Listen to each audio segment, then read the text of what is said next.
मेरा नाम अब्दुर्रहमान है। ये मैं मुरब्बा फरोश कर रहा हूँ। ये मेरे वालिद साहब तकरीबन 45 साल से ये यहाँ पर सिर्फ रमजान में भेज रहे हैं और इसमें तकरीबन 18-20 आइटम है।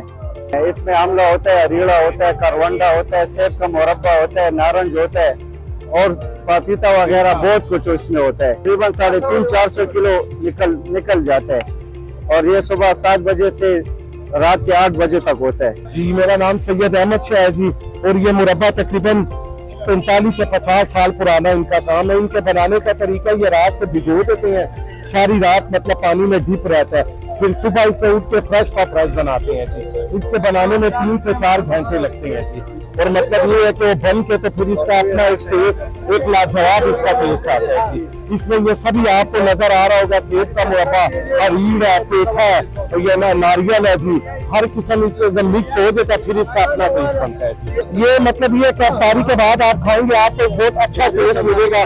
बेसिकली तो सुन्नत का अमल भी हमारा मीठी चीज, तो ये माशाल्लाह एक बड़ा अच्छा टेस्ट देता है जी।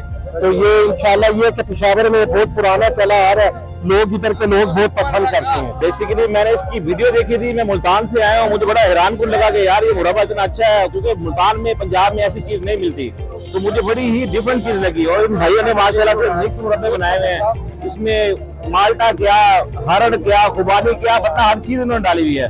खुबानी कहते हैं हम घर बनाते हैं, पकाते हैं उसका, और बाकी जो प्रेजेंटेशन के लिए ऊपर चीजें रखी है मुरब्बा जात वो खूबसूरती के लिए रखी हुई है। तो माशाल्लाह मुझे बड़ा जबरदस्त लग रहा है। रमजान शरीफ है, खा नहीं सकते लेकिन मैं पैक करवाने के लिए आया हूँ और अफ्तारी में खाएंगे, लेकिन ये बहुत जबरदस्त चीज है। लेकिन खुशबू से लग रहा है हम खाने पीने वाले बंदे बहुत जबरदस्त है माशाल्लाह।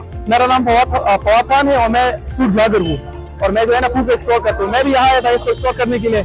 मैंने इनको जो है ना ट्राई किया, पहले पिछले दिन में मैंने इसको ट्राई किया, बहुत मजे किए। और यहाँ पर आप देख सकते हैं बहुत से लोग हैं इनको ट्राई करने के लिए, यहाँ पर बहुत ज्यादा रश है, आप कुछ देख सकते हैं। एक कम्बिनेशन टेस्ट होता है, इसमें हर चीज होता है, तकरीबन इंग्रीडिएंट एक मिक्सचर होता है, तो हर चीज का एक अलग टेस्ट होता है, ठीक है ना। तो उसका टेस्ट मिला कि जो है ना उसका जो है दोबारा हो जाता है, इससे एक मिक्सचर ऑफ टेस्ट होता है इसका।